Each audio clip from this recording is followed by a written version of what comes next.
जय माता दी, जय मां ललितांबिका। कैसे हैं आप सभी? मैं उम्मीद करता हूं आप सभी स्वस्थ होंगे और आनंदित होंगे। भगवती जगदम्बा की कृपा आप और आपके संपूर्ण परिवार पर निरंतर बरस रही होगी। तो आज जो हम जानकारी लेके आए हैं वो इस विषय पर लेके आए हैं कि देखिए, जो सवारी आती है वो सवारी ज्यादातर किस शक्ति की होती है और सवारी वाले व्यक्ति के नियम क्या हैं। सवारी वाले व्यक्ति को किस प्रकार से अपने रहन सहन में बदलाव लेके आना चाहिए। सवारी वाले व्यक्तियों की जिम्मेदारियां क्या होती हैं। तो आज इस वीडियो में सवारी से जुड़ी हुई बहुत सारी जानकारी लेके आए हैं। वीडियो को अंत तक देखें। जानकारी पसंद आए तो वीडियो को एक लाइक अवश्य कर दें। कमेंट में जय माता दी लिखें। चैनल पर आप पहली बार आए हैं तो चैनल को सब्सक्राइब कर लें, क्योंकि मैं इसी प्रकार की रोचक और ज्ञानवर्धक जानकारी लेके आता रहता हूं। जो भी व्यक्ति बिना वीडियो देखे कमेंट करेगा और सोचेगा कि वीडियो ना देखनी पड़े, कमेंट में ही हम जवाब ले लें, तो जो चीज मैं वीडियो में बता चुका हूं अगर वही कमेंट हुआ तो मैं कोई जवाब नहीं दूंगा। इसलिए वीडियो को ध्यान से समझ लेना और ध्यान से देख लेना। तो आइए वीडियो को शुरू करते हैं। देखिए, सबसे पहली बात करते हैं कि सवारी जो व्यक्ति के अंदर आती है वो सवारी होती क्या है। कोई ये कहे कि साक्षात देवी देवता होते हैं, तो ऐसा हो नहीं सकता, क्योंकि देवी देवता इतने कमजोर नहीं कि उन्हें तुम्हारा सहारा लेना पड़े। वो खुद सब कुछ करने में सक्षम है। ये सवारियां उनके अंश होते हैं।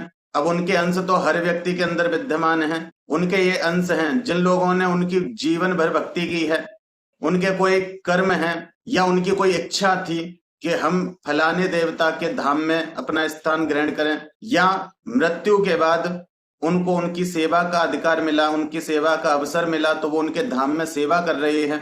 तो ऐसी शक्तियां शरीर पे आती हैं। योगिनी शक्ति भी किसी के शरीर पे नहीं आती है। जो लोग कहते हैं कि माँ की योगिनी है, योगिनी शक्ति भी स्वयं माँ के ही समकक्ष होती है, स्वयं माँ के जैसी ही होती है, तो वो भी नहीं आती है। योगिनी तो बहुत दूर की चीज है। माँ की एक डाकिनी भी यदि किसी के ऊपर प्रसन्न हो जाए तो उस व्यक्ति के आसपास की सारी नकारात्मकता नष्ट हो जाती है। सारी प्रकार की जो संसार से जुड़ी हुई समस्याएं हैं व्यक्ति की, सब खत्म हो जाती हैं, क्योंकि डाकिनी शक्ति मूलाधार की स्वामिनी है। और मूलाधार से जब व्यक्ति ऊपर उठ जाता है तो उसकी संसार मतलब भौतिक सारी जरूरतें पूरी होके भौतिक परेशानियों से वो छुटकारा पा लेता है। अब कोई कह रहा है कि हमारे अंदर साक्षात माँ आ रही हैं और लेकिन घर में कलेश मचा हुआ है, तो वो माँ कैसे हो सकती है? इसका मतलब है कि वो माँ की डाकिनी तक भी नहीं है। तो ये तो बहुत बिरले होते हैं जिन्हें माँ की यक्षिणी, डाकिनी, सांकनी, हाकनी, लाकनी, काकनी, राकनी या योगिनी ऐसी शक्ति प्राप्त होती हैं। बहुत बिरले होते हैं जो दिन रात साधनाओं में लगे रहते हैं, और वो लोग प्रदर्शन नहीं करते सवारियों का।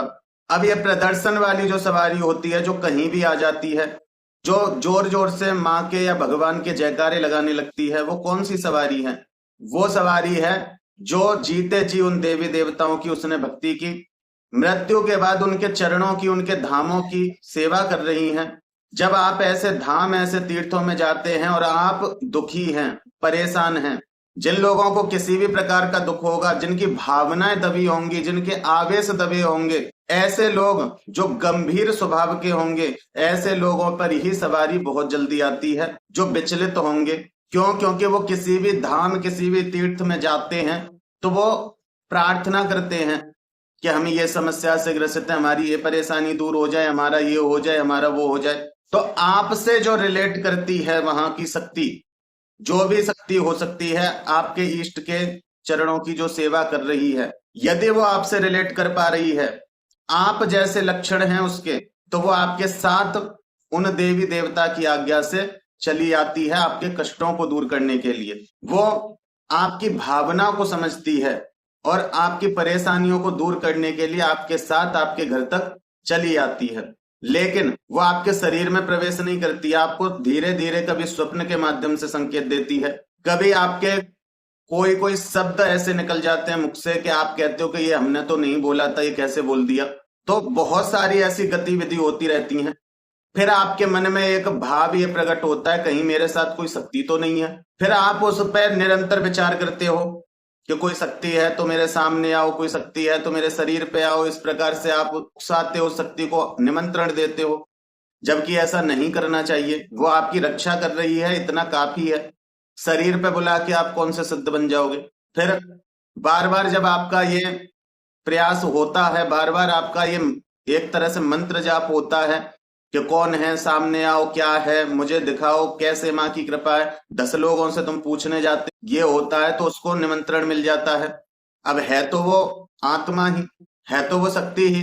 प्रेत हम उनको कहते हैं जो नकारात्मक होते हैं, और जो सकारात्मक होते हैं उनको देवीय शक्ति कह देते हैं। लेकिन है तो वो जीव ही, कभी ना कभी तो जीवित था, कभी ना कभी तो वो मनुष्य ही था।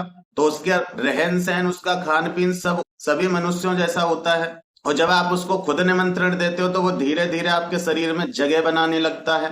वो सवारी आपके शरीर में धीरे धीरे जगह बनाती है, जगह बनाती है तो फिर धीरे धीरे आपके ऊपर हाजिरी लेने लगती है। अब देखिए यहां तक भी कोई समस्या नहीं, चलो आपने उसे अपने अंदर प्रवेश करा लिया। लेकिन जैसे ही सवारी आने लगी वो पूजा पाठ सब कुछ बंद कर देते हैं। अब देखिए यहाँ कोई सच्ची शक्ति है, वो किसी सच्चे धाम से आई है, तो वो आप भी कुमार्गी हो तो आपको सदमार्गी बना देती है। और यदि कोई ऐसी शक्ति है जो चलायमान थी, जो खुद संतुलित नहीं है, और तुम्हारा कोई गुरु नहीं है जिससे कि उसको संतुलित कर पाए, तो वो शक्ति धीरे धीरे धीरे धीरे, क्योंकि प्रवृत्ति उसकी इंसानों वाली ही है, चाहे वे दिव्य शक्ति के रूप में है, लेकिन प्रवृत्ति उसकी इंसानों वाली है। धीरे धीरे उसके अंदर भी अभिमान आता है। जब आपके 2-4 काम बनते हैं, आप उस पर ज्यादा भरोसा करने लग जाते हो, तो उसको भी अभिमान आता है। तो जिस धाम से या जिस देवी देवता के चरणों से वो शक्ति निकल के आई थी, वो उनका पत्ता साफ करने में लग जाती है और खुद को पुजवाने में व्यस्त हो जाती है, अपनी इच्छाओं से भोग प्रसाद दिलवाती है। गुरु इस जगह पे बहुत महत्वपूर्ण होते हैं, क्योंकि गुरु हमें वहीं सचेत कर देते हैं।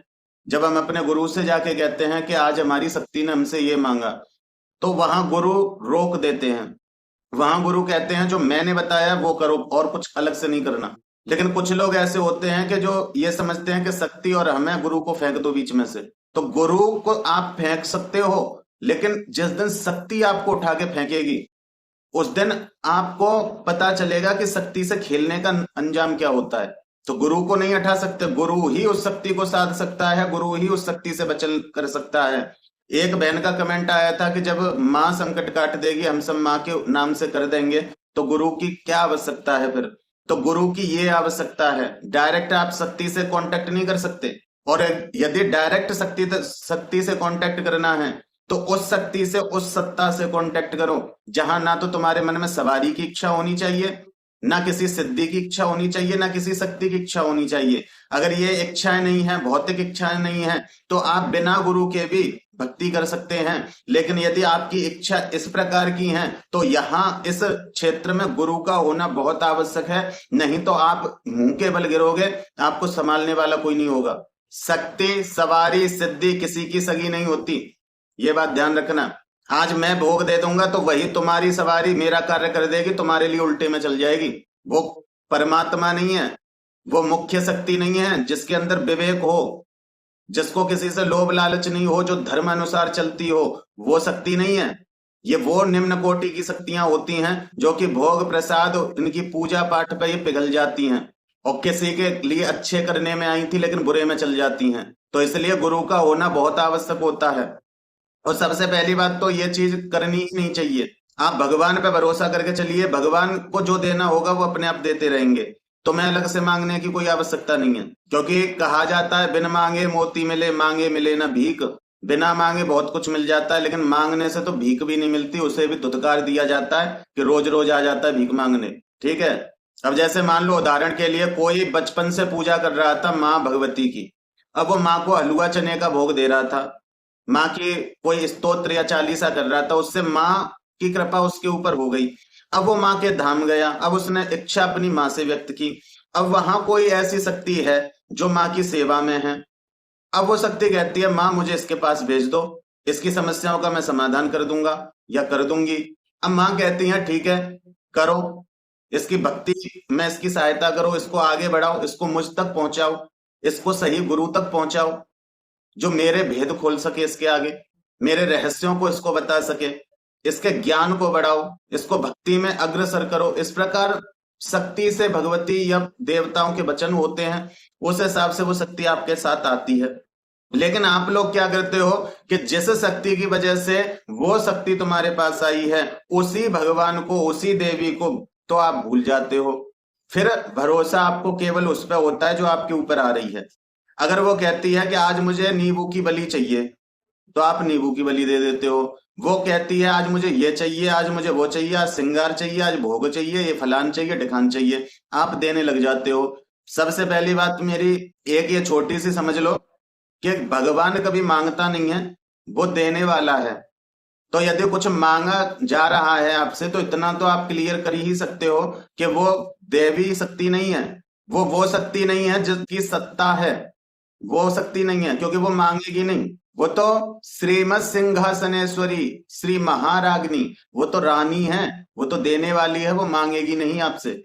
लेकिन यदि कोई मांग रहा है तो समझ लो कि उनकी कोई सेवक या उनका कोई गढ़ या उनका कोई दूत है जो हमारे साथ है और अपनी इच्छाओं की पूर्ति के लिए ये हमसे कुछ मांग रहा है। तो आप उसको डायरेक्ट ना दें, उसको उस देवी देवता के माध्यम से दें, और कभी भी ना दें। पहले तो आप गुरु धारण करें यदि आप ऐसी कंडीशन में हैं, और दूसरी बात, जैसे भक्ति आप कर रहे थे आप वैसे ही करते रहो, आपका कोई बाल बांका नहीं कर पाएगा, कोई भी बाल बांका नहीं कर पाएगा। और उस शक्ति का कोई सहारा मत लो, उसे जो करना होगा, उससे जो भगवती के वचन हुए होंगे वो अपना काम करती रहेगी, आप केवल अपनी भगवती की सेवा करो। यदि आप उससे काम लोगे तो वो आपके आगे अपनी भी डिमांड रखेगी, फिर वो आपको पूरी करनी पड़ेगी। और बिना गुरु के यदि उस शक्ति की डिमांड पूरी की और किसी कारण बस वो शक्ति मलिन हो गई, तो वो इतनी भयंकर प्रेत के रूप में आपके सामने खड़ी होगी कि उसको काट पाना मुश्किल हो जाएगा। फिर लोगों के पास तुम दिखाओगे, फिर लोग कहेंगे कि देवी है लेकिन उल्टे में चल रही है, लेकिन वो देवी नहीं है, पर आपने उसको देवी बनाया है भोग प्रसाद दे दे के। पहले वो एक भक्त थी, भक्त से देवी आपने बना दिया, और देवी बना के आपने उसको पूज दिया, और फिर आपने कर्म खराब कर लिए, और जब आपके कर्म खराब हो गए तो वही देवी प्रेतनी बन गई, और आप जगह जगह ठोकर खाते फिरोगे। लेकिन आपको कोई ठीक करने वाला नहीं, क्योंकि निमंत्रण तो आपने दिया उसको, पूजा आपने उसको। तो कभी भी बिना गुरु के शक्तियों से मत खेलना।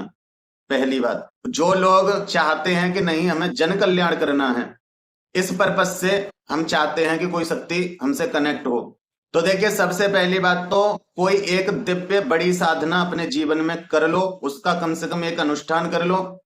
दूसरी बात, कोई एक सही गुरु को धारण करो, जो गुरु तुम्हारा चारों तरफ से मार्गदर्शन कर सके, हर सिचुएशन में तुम्हें हाथ पकड़ के बाहर निकाल सके और शक्तियों से वचन ले सके।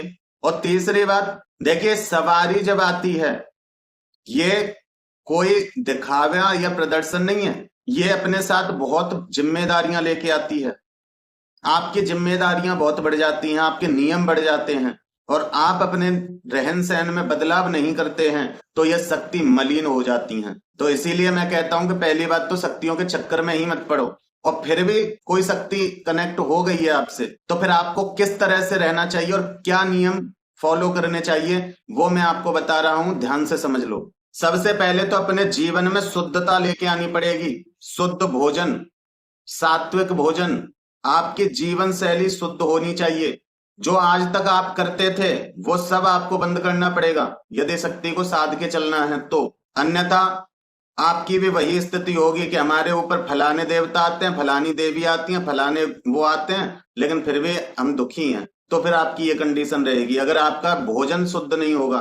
मांसाहार, अंडा, सिगरेट, शराब, दारू, गुटखा, ज्यादा तला भुना भोजन, ये सब आपका बंद होगा। जितने सात्विक तुम रहोगे उतनी ही सात्विक तुम्हारी शक्ति बनी रहेगी, नहीं तो वो नकारात्मक होके वो दंड तुम्हें देगी, क्योंकि एक तो भक्त को आप प्रेत बना रहे हो। यदि आपको वो शक्ति मिली है, वो आपके भक्ति में आपका साथ देने आई है, तो आपको उसको और पवित्र और पावरफुल करना है, ना कि उसको मलिनता प्रदान करनी है। अपने शरीर को प्रतिदिन शुद्ध रखो। जब भी स्नान करो, स्नान के जल में थोड़ा गुलाब जल और थोड़ी सी हल्दी, चौथाई चम्मच सेंधा नमक, ये डालकर उस जल से स्नान करो, जिससे कि आपके शरीर से एक सुगंधी निकलती रहे। आपके शरीर की पवित्रता ये बाहरी पवित्रता है, और आंतरिक पवित्रता के लिए 3 बार हाथ में जल लेकर आचमन करो।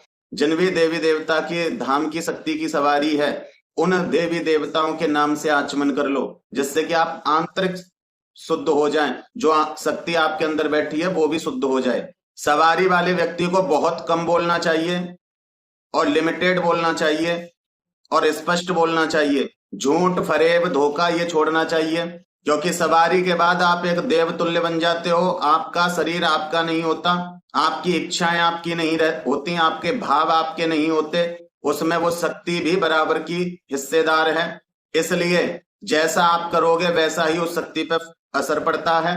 तो जितना हो उतना मौन रहो, क्रोध मत करो, लोगों के लिए उल्टा सीधा मत बोलो। ये सवारी वालों के लिए बहुत आवश्यक होता है, क्योंकि जितना आप शांत और मौन रहोगे उतना ही वो शक्ति आपके वचनों को सच करेगी, उतनी ही वो आपको वाणी की सिद्धि देगी।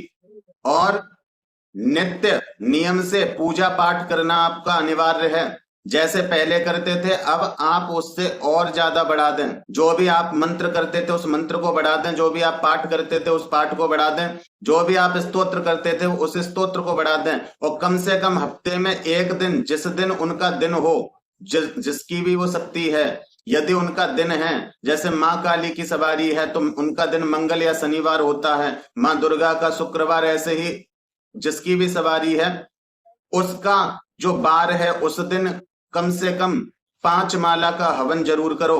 तुम्हारी भी शुद्धि हो और उस शक्ति की भी शुद्धि हो। और किसी को भी बिना गुरु के पुच्छा मत देना, वो ठीक हो जाएगा, तुम्हारी शक्ति पे मलिनता चढ़ जाएगी, क्योंकि तुम्हें नहीं पता है कि उसकी पुच्छा देने के बाद फिर हमें क्या करना है बाद में। तो शक्ति को गुरु चलाते हैं। यदि गुरु हैं और गुरु ने कहा है तुम्हें कि करो जन कल्याण, तो वो नियम भी सारे बताएंगे। लेकिन यदि कोई नियम नहीं पता है तो किसी के लिए कोई काम मत करना, अपने लिए और अपने घर के लिए कर सकते हो। सवारी वाले व्यक्ति को शमशान में नहीं ज्यादा जाना चाहिए, क्योंकि जो आपके साथ शक्ति है, शक्ति शक्ति से कनेक्ट होती है, ये ध्यान रखिए। और शमशान बहुत पवित्र जगह है और वहां हर प्रकार की शक्ति विचरण करती है।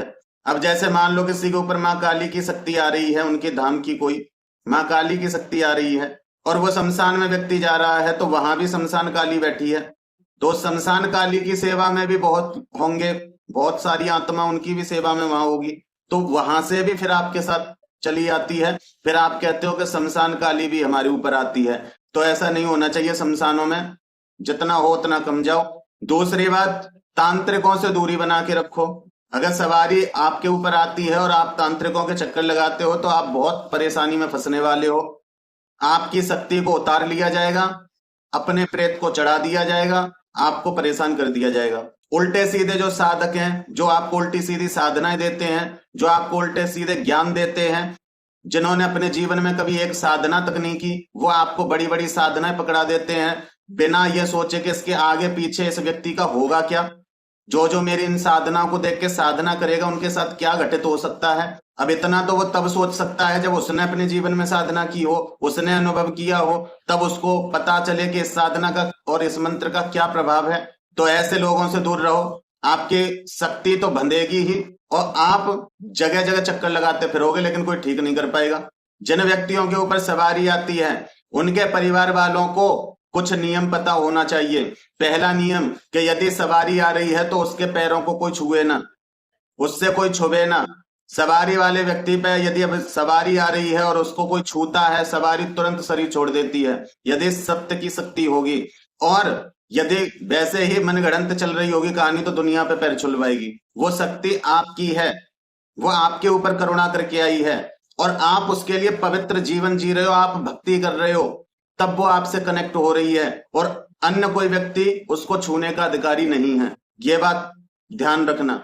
ये यदि आपके साथ ऐसा होता है तो अपने परिवार को समझा देना। दूसरा, कोई भी उल्टा सीधा ना बोले जिस समय सवारी आए, कोई भी मजाक ना उड़ाए जिस समय सवारी आए। ये सवारी का अपमान होता है और सवारी आप समेत पूरे परिवार को दंडित करती है और हमेशा के लिए आपका साथ छोड़ के चली जाती है, आपको श्रापित करके। फिर आप दर दर भटकते फिरते हो कि पहले हम पे शक्ति आती थी अब नहीं आती है और हमारा शरीर बंधा बंधा रहता है। वो ये कारण होता है। जिस भी धाम से आने के बाद या जिस भी देवी देवता की सवारी शक्ति है वो उस देवी देवता के धाम पर जाते रहें, चाहे महीने में एक बार ही जाएं पर जाते रहें। इससे जो शक्ति तुम्हारे साथ चल रही है वो नियंत्रण में रहती है, क्योंकि बार बार उस महाशक्ति से उसका सामना होता है।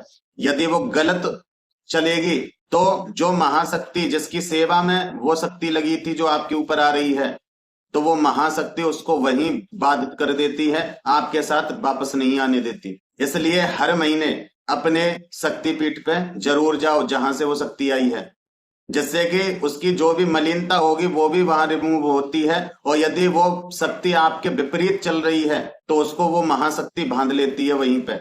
हमेशा शक्ति आने से पहले सिर को ढकना चाहिए, जिससे कि कोई अन्य शक्ति प्रवेश ना कर जाए, क्योंकि हमारे द्वार खुल जाते हैं जब शक्ति हमारे अंदर आती जाती है। तो अपने सिर को ढक के ही शक्ति का आवाहन करें, क्योंकि पूजा पाठ करते समय भी सिर को ढका जाता है, इसीलिए क्योंकि कॉस्मिक एनर्जी हमारे शरीर में प्रवेश करती है। तो इसीलिए जब सवारी का आवाहन करो तो सिर को ढक के करो, सवारी जब उतर जाए तो तुरंत सिर को ढको, तो आप सेफ रहते हैं, आपकी शक्ति सेफ रहती है।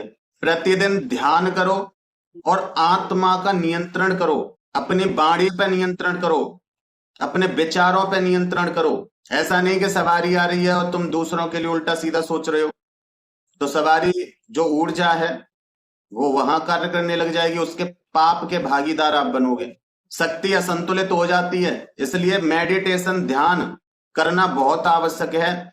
और जाप, जितना आपका जाप पावरफुल होगा उतनी ही आपकी शक्ति और आप प्रोटेक्शन में होंगे। और सबसे बड़ी बात, अहंकार को त्याग देना। जिसके भी ऊपर सवारी आती हो, अहंकार को त्याग देना। यदि अहंकार को नहीं त्यागा तो वही अहंकार आपका विनाश कर देगा, क्योंकि अहंकार आपका सबसे बड़ा दुश्मन है। और वही अहंकार आपकी शक्ति तो आपसे छीनेगा ही, समाज में आपका मान सम्मान भी नहीं रहने देगा, लोग आपके ऊपर हंसेंगे। इसलिए अहंकार नहीं, जितना हो सके लोगों की सेवा करें। गुरु नहीं है तो सही गुरु का चुनाव करें। और मेरा तो कहना यह है कि जो लोग भक्ति के मार्ग पे हैं वो केवल अपने इष्ट से मतलब रखें, फालतू की चीजों में ना पड़े। जब इष्ट तुम्हारे साथ हैं तो शक्ति की क्या कहना, सभी सिद्धियां, सभी योगिनी, गणिका, सेविका सब प्राप्त हो जाएंगी जब मां प्राप्त हो गई तो, या जो देवी देवता आपके इष्ट हैं वो प्राप्त हो गए तो। बाकी अन्य लोगों की तो आवश्यकता नहीं। और सबसे मुखिया बन के जब आपके इष्ट बैठेंगे तो उनके आगे कोई गलत मार्ग पे चल भी नहीं सकता। तो इसलिए जड़ में पानी दो, फूल पत्तियों के चक्कर में मत पड़ो, नहीं तो जो आप पेड़ लगा रहे थे वो भी मुरझा जाएगा, वो भी, उसकी भी जड़ खराब हो जाएंगी, फिर आपको दोबारा मेहनत करनी पड़ेगी। इसलिए पौधे को सींचो, जितना अच्छे से उसको सींचोगे फूल पत्तियां तो अच्छी अच्छी उस पर अपने आप आ जाएंगी। तो मैं उम्मीद करता हूं कि मेरे द्वारा दी हुई जानकारी आपको समझ में आई होगी और पसंद आई होगी। जानकारी पसंद आई है तो वीडियो को एक लाइक अवश्य कर दें, कमेंट में जय माता दी लिखें। चैनल पर आप पहली बार आए हैं तो चैनल को सब्सक्राइब कर लें, क्योंकि मैं इसी प्रकार की रोचक और ज्ञानवर्धक जानकारी लेके आता रहता हूं। फिर मिलते हैं एक अगली वीडियो में एक नई जानकारी के साथ। तब तक अपना और अपने परिवार का ध्यान रखें, भगवान की भक्ति करें, निरंतर भक्ति पथ पर आगे बढ़ते रहें। जय माता दी, जय मां ललितांबिका।